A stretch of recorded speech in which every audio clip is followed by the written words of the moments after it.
வணக்கம். 5 மாநில தேர்தல் பரபரப்பா போயிட்டு இருக்குது. ஒரு குட்டி யூனியன் பிரதேசம் புதுச்சேரி ஏப்ரல் 9ஆம் தேதி தேர்தலை சந்திக்கவிருக்கிறாங்க. 30 சட்டமன்ற தொகுதிகளை உள்ளடக்கியது.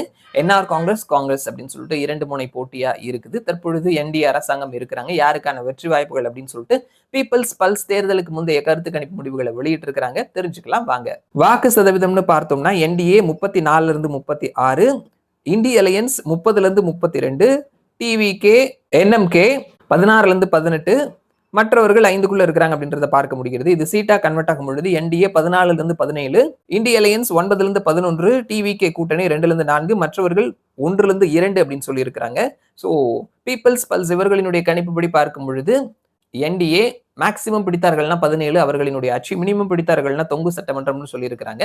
ஸோ ஆனாலுமே இந்திய அலையன்ஸ் மேக்சிமம் 11 இடங்கள் தான் பிடிக்கிறாங்க. ஸோ என்டிஏவுக்கான வாய்ப்பு இருக்குது அப்படின்னு சொல்லிட்டு பீப்பிள்ஸ் பல்ஸ் சொல்லியிருக்கிறாங்க. பாண்டிச்சேரியில் மீண்டும் என்டிஏவினுடைய ஆட்சியை தொடர்வதற்கான வாய்ப்புகள் இருக்குது அப்படின்றத பீப்பிள்ஸ் பல்ஸ் சொல்லியிருக்கிறாங்க. வெயிட் பண்ணி பார்க்கலாம் என்ன நடக்குது அப்படின்னு சொல்லிட்டு மறுபடியும் நான் உங்களை இன்னொரு வீடியோவில் சந்திக்கிறேன். அது வரைக்கும் நன்றி.